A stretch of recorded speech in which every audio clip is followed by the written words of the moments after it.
à vous et bienvenue sur ma chaîne pour votre lecture intuitive de ce mois de décembre 2022. J'espère que vous allez tous très bien. Merci d'être là. Alors, arcane majeur, vous avez dans les émotions la lune, tout comme l'influence de l'extérieur ce mois-ci. Ça va être intéressant là. Et vous avez dans votre vie sentimentale le pendu. Alors le pendu et la lune étant les émotions, le pendu étant prendre du recul. On va voir comment ça s'inscrit tout ça. 6 de coupe, coupe, as de coupe, reine de coupe. Vous avez plein de coupes. Donc un mois vraisemblablement, avant même d'entrer dedans, là, vraisemblablement bardé d'émotions. D'accord? Beaucoup d'émotions. On a des bâtons et des bâtons. C'est tout ce qu'on a. Des coupes et des bâtons. Les coupes, c'est les émotions. Les bâtons, ça peut être la passion. C'est le feu, c'est la vie, c'est le côté volcanique, passionné, enthousiaste de la nature. Waouh, ça va être intéressant à voir. Allez, on plonge dedans.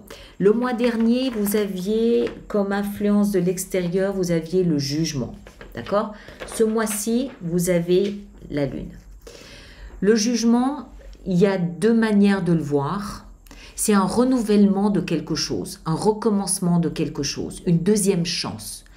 Soit la vie vous invitait à offrir une deuxième chance à quelque chose, sentimental ou professionnel.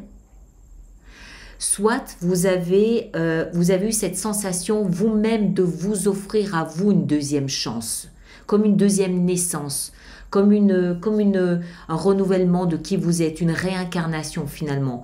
Ou alors vous avez pris une décision sans retour possible en arrière. Sentimentale, professionnelle, familiale, je ne sais pas.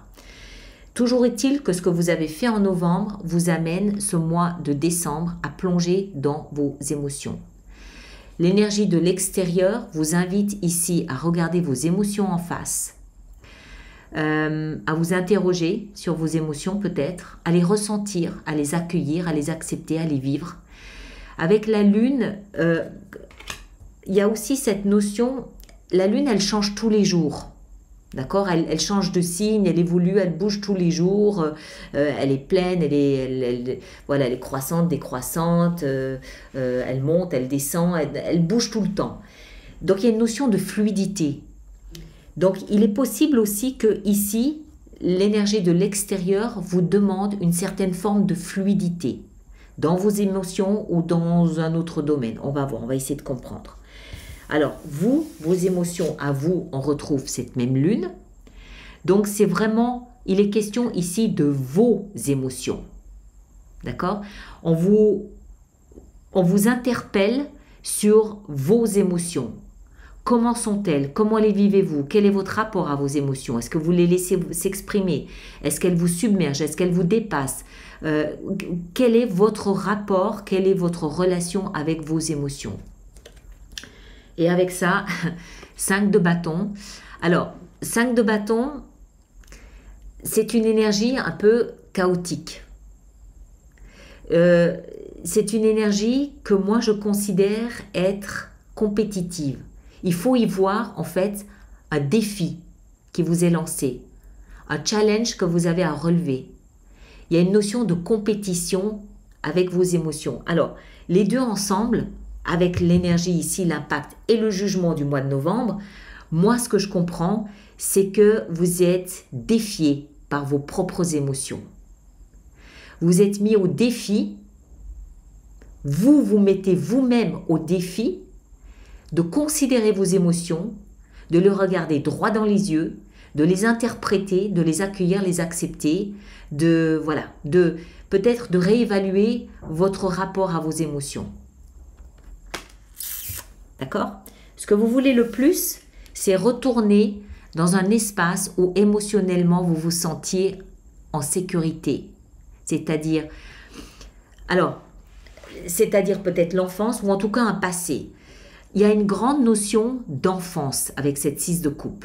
On voit ici la femme adulte, ou l'homme, hein, évidemment vous adaptez en genre, c'est une évidence. La femme adulte ici qui se retourne sur sa vie, sur son passé et qui se souvient de ses rêves de petite fille. D'accord? Elle se souvient de ses rêves de petite fille, elle se souvient de comment est-ce qu'elle vivait quand elle était petite fille, lorsqu'elle était dans cet état où elle était dans l'innocence pure. Cet état de virginité avant d'être, j'ai presque envie de dire, souillée par la vie. Mais vous adaptez, hein, le mot est un peu fort, mais vous comprenez le message. Ce que vous voulez le plus, c'est revenir à une situation ou un état où vous vous sentiez en sécurité sur le plan émotionnel, c'est-à-dire probablement l'enfance ou en tout cas le passé, où vous ne vous posiez pas toutes ces questions, où vous n'étiez pas mis au défi d'étudier vos émotions. D'accord? C'était paisible, c'était calme, on ne se posait pas toutes ces questions et on vivait mieux, quoi. Il y a quelque chose un petit peu comme ça. Ce qui va vous aider, j'adore, ce qui va vous aider, c'est la 6 de bâton. C'est-à-dire, alors, je vous décris la 6 de bâton. Je signale juste, parce que ça a son importance, que dans votre énergie, vous aviez 5 de bâton qui représentaient la compétition, hein, vous vous en souvenez. On a ici, dans ce qui va vous aider, la carte qui vient tout de suite après, c'est-à-dire la 6 de bâton. Donc, cette compétition, si vous l'acceptez, vous allez, parce que c'est ce qui va vous aider, vous allez en ressentir grand vainqueur. D'accord? 5, 6, il y a une évolution, mais il faut au préalable que vous acceptiez d'entrer dans cette compétition pour ressentir l'énergie du grand vainqueur. 6 de bâton, c'est le héros. C'est celui qui est applaudi, c'est celui qui est mis sur un piédestal, c'est le grand vainqueur, le grand héros, il est admiré, adulé, il est sur un « waouh, c'est notre héros, super ». D'accord? Donc je pense que si vous acceptez de plonger là dans ces émotions, vous en sortirez en étant peut-être admiré, au moins par vous, mais surtout grand vainqueur. Le défi, c'est la 4 de coupe. C'est-à-dire d'étudier peut-être, de regarder, toujours, on est toujours dans les émotions, hein, ça ne va pas vous lâcher ce mois de décembre, d'étudier ce qui vous lasse au niveau des émotions, là où se situe peut-être une déception émotionnelle, là où se situe une certaine frustration émotionnelle. Lorsque vous l'avez trouvé, vous pouvez en contrepartie positionner ce que vous aimeriez sur le plan émotionnel. La 4 de coupe, la 4 de coupe, c'est ce que j'ai me frustre, ce que j'ai me déçoit, ce que j'ai sur le plan émotionnel, hein, c'est plan-plan, c'est sans goût, sans saveur, sans bulle de champagne. Moi, ce que je veux, c'est des paillettes, Kevin. Moi, ce que je veux, c'est des bulles de champagne. Moi, ce que je veux, c'est du pétillant. Moi, ce que je veux, c'est de l'épice dans ma vie émotionnelle. C'est le défi que vous avez à relever. C'est-à-dire de noter, de relever ce qui va et ce qui ne va pas. Ce qui vous lasse, ce qui vous déçoit et ce que vous aimeriez. Allons dans votre vie sentimentale, justement, et nous avons le pendu. Ah, intéressant. Elle est superbement construite, votre lecture. Si les cartes n'étaient pas tombées d'elles-mêmes, on pourrait penser que je les ai positionnées moi-même, tellement c'est super structuré, logique et d'une évidence, d'une évidente évidence. C'est d'une clarté pas possible. À force de relever le défi ici, d'étudier vos émotions, si vous relevez, si vous faites le job, évidemment, si vous ne le faites pas, je ne sais pas. Enfin bref, à force d'entrer et de vous frotter à vos émotions, vous allez finir dans votre vie sentimentale par prendre de la hauteur. Vous allez prendre de la hauteur, vous allez prendre du recul et là, que va-t-il se passer? Eureka, une illumination. Une illumination, une compréhension claire, nette, limpide, lumineuse, ahurissante de votre vie sentimentale ou de vos émotions. On l'a vu, si vous entrez dedans, vous sortez vainqueur de ça. Donc, dans la vie sentimentale, tout le travail, tout le job que vous faites ici va vous permettre à un moment donné de voir votre environnement différemment, sous un angle différent, avec plus de hauteur, d'accord? Et vous pouvez être même amené à changer d'opinion, à changer d'avis sur votre vie sentimentale. Ça ne veut pas dire que vous allez divorcer. Ça veut dire que vous allez peut-être vous rendre compte que la personne qui vit à côté de vous depuis 35 ans, c'est un cadeau du ciel et que vous allez courir lui acheter des fleurs parce que vous vous rendez compte que, waouh, ou alors l'inverse, peut-être que vous vous dites, non, ben on est arrivé à une situation différente, j'ai besoin d'autre chose et vous en parlez. La clé, c'est que vous faites face à vos émotions. Vous les étudiez, vous les accueillez, vous les comprenez, vous les intégrez. Il n'y a aucune souffrance, il n'y a aucune rupture, il y a au contraire une ouverture du cœur sur qu'est-ce que c'est qu'une émotion, qu'est-ce que c'est que cette étincelle. Et du coup, ça peut complètement modifier votre vie sentimentale, oui. D'accord? Vie professionnelle. Bon, allez, j'y suis. Vie professionnelle, as de coupe. J'aurais préféré voir ça dans l'autre, mais bon, as de coupe. On est toujours dans les émotions. Tout ça peut parfaitement nous parler que de votre métier, d'une vocation, de l'attrait pour un nouveau job, pour voilà, hein, on est bien d'accord. Ça peut toucher tous les domaines de votre vie. Chaque personne du Gémeaux va le vivre différemment. Hein. Donc vous l'interprétez en fonction du contexte dans lequel vous évoluez. Toujours est-il que dans votre vie professionnelle, là c'est waouh.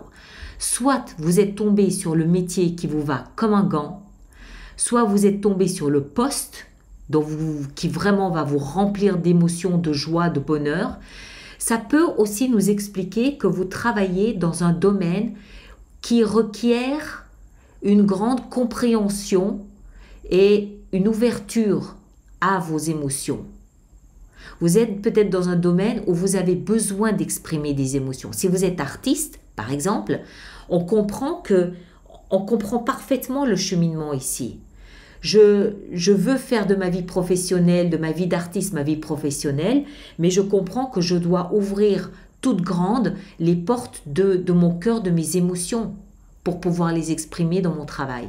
Par exemple, si vous êtes bénévole, si vous êtes dans un métier de soins, de aide-soignant, aide-soignante, on comprend que c'est important d'avoir des émotions à exprimer. D'accord? Maintenant, ça peut aussi nous expliquer qu'il y a peut-être un nouvel amour sur votre lieu de travail. C'est possible aussi. En tout cas, il y a des émotions fortes sur votre lieu de travail ou tout au moins en rapport avec votre travail, votre activité professionnelle. Et voilà, ça s'ouvre. C'est quelque chose de nouveau. C'est quelque chose que vous allez peut-être avoir envie d'exploiter. Vous allez peut-être avoir envie de faire grossir, grandir. Il y a des émotions fortes sur votre lieu de travail ou par rapport à votre travail, là, ce mois de décembre. Dans votre vie intérieure, alors, on sent, encore une fois, que ce passage dans les émotions va avoir un écho sur qui vous êtes. Hein? On l'a vu, ici, vous allez être fier de vous, vous comprenez l'importance ici de relever ce défi. Ça va vous permettre peut-être de changer d'opinion sur votre vie sentimentale ou tout au moins sur vos émotions. Même si vous n'avez qu'une envie, c'est peut-être de retourner là où vous étiez bien confortable au niveau des émotions, là où vous étiez peut-être encore dans une forme d'innocence, de pureté. Tout ça va vous impacter, vous, personnellement. D'accord? À l'intérieur de vous. Comment? Avec la 10 de bâton. Il y a des fardeaux, des complexes. J'ai envie d'employer le mot complexe que vous allez lâcher. Des poids, des charges, des culpabilités ou des complexes que vous allez déposer là, boum, à l'intérieur de vous pour pouvoir prendre ce nouveau chemin qui semble vous convenir beaucoup mieux que celui que vous preniez précédemment. Non pas que vos émotions précédentes n'étaient pas valables, c'est pas ça, mais il y avait une forme de poids, il y avait une lourdeur, il y avait un boulet au pied sur le plan émotionnel que là vous semblez... Alors, je ne peux pas dire que vous le laissez derrière vous. Vous prenez le choix à l'intérieur de vous de déposer ce fardeau, ce poids. Il y a quelque chose à l'intérieur de vous qui lâche. qui lâche. Ça ne peut venir que de vous, ça ne vient pas de l'extérieur, ça vient que de vous, et il n'y a que vous qui puissiez traverser ce moment-là. C'est une espèce de désert à l'intérieur de soi, ça peut être une crise de foi, pas le foie, l'organe, hein, une crise de foi, une crise spirituelle, durant laquelle vous lâchez des culpabilités, des complexes, ça peut être une éducation peut-être que vous aviez reçue, ça peut être des choses auxquelles vous vous agrippiez du passé, vous lâchez quelque chose pour embrasser et suivre un nouveau chemin émotionnel. Ça peut aussi, encore une fois, être des croyances, hein, une éducation que vous, ok, ça ne me convient plus, ça m'a eu convenu, ça ne me convient plus, maintenant c'est ça que je veux. Donc vous lâchez quelque chose. En vous, à l'intérieur de vous, il y a la fin de quelque chose de lourd, de pesant. Et en fin de mois, on a la reine de coupe. Superbe. La reine de coupe, je ne pense pas que ce soit une tierce personne ici dans votre histoire. Je pense que c'est vous. La reine de coupe, gardez à l'esprit le fait que ce soit une femme, une reine, elle aborde en fait, elle implique de fait le principe féminin. Les hommes, les femmes ont un principe féminin en eux. D'accord? Même les hommes. C'est ce côté qu'on a très empathique, très sensible, très émotif, hyper émotif. La reine de coupe, elle est très souvent débordée par ses émotions. On peut pleurer facilement. Les hommes peuvent pleurer facilement s'ils sont touchés justement là dans ce principe féminin. Les femmes peuvent pleurer très facilement si elles sont touchées dans ce principe féminin. C'est le côté maternant de la reine de coupe qui est mis en évidence ici. Ça veut dire quoi? Ça veut dire, pour moi, qu'à la fin de votre mois de décembre, en ayant parcouru tout ce que vous avez parcouru, vous allez arriver dans une espèce d'énergie beaucoup plus humble, émotionnelle, beaucoup plus féminine dans ce que ça a de beau, dans ce que ça a je cherche le mot, dans ce que ça a de digne, de gracieux. Ce côté très principe féminin, très maternant, très je protège le petit, je vais lui donner à manger. Le fils du voisin qui n'a pas mangé depuis hier, je vais lui donner un petit bol de soupe. Ce côté-là, très humble, très humain, voilà, c'est ça le mot.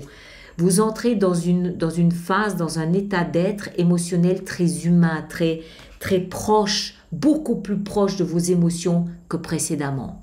C'est comme si une digue émotionnelle craquait ce mois de décembre pour vous permettre de découvrir ce que c'est quel est votre véritable potentiel émotionnel. Waouh! Bon, allez, on va faire notre extension avec ça. Donc, tous ceux pour qui cette lecture fait résonance, je vous rappelle qu'il existe une extension. Elle est dans la boutique alice-nicolas.com et le lien sera dans la boîte de dialogue là-dessous. Et tous ceux qui vont régulièrement acheter des extensions, je vous rappelle qu'il existe un programme d'abonnement aux extensions de 3 mois, de 6 mois ou de 12 mois qui est quand même plus intéressant sur le plan financier pour vous, surtout si vous y allez régulièrement. Alors, on va commencer par la lune. On a le valet d'épée. Ok. Très bien, en bas. Ici, votre énergie à vous, la lune et la 5 de bâton, on a l'ermite. Ben oui. On cherche le sage, on cherche la vérité, on cherche à comprendre.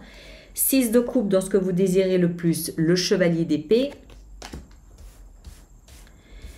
La 6 de bâton dans ce qui va vous aider, nous avons le valet de coupe. Oui, très bien. La 4 de coupe dans le défi qui vous est proposé, nous avons le chevalier de coupe. D'accord? Il y en a des coupes, mais il y en a des coupes. Le pendu dans la vie sentimentale, la 7 de coupe. L'as de coupe dans la vie professionnelle, la 2 de coupe. Ça peut être une rencontre amoureuse sur le lieu de travail. Hein. Le 10 de bâton dans votre vie intérieure. Mais c'est pas vrai. Le roi de coupe, vous avez vu le nombre de coupes? Mes amis, ce mois, et la reine de coupe en fin de mois, c'est pas vrai, je le crois pas. 6 de coupe. Alors, si vous apprenez pas ce que sont vos émotions ce mois-ci, je ne sais pas quand est-ce que vous allez le faire. Hein? Et là, qu'est-ce qu'on a? La transformation, métamorphose. Bon, mes chers, alors, ceux qui me rejoignent pour l'extension, le lien est là-dessous. Et tous les autres, on se retrouve au mois de janvier pour l'ouverture de cette nouvelle année 2023. D'accord? Prenez soin de vous. Et puis passez un excellent mois de décembre d'abord et de très belles fêtes de fin d'année ensuite. Merci bien.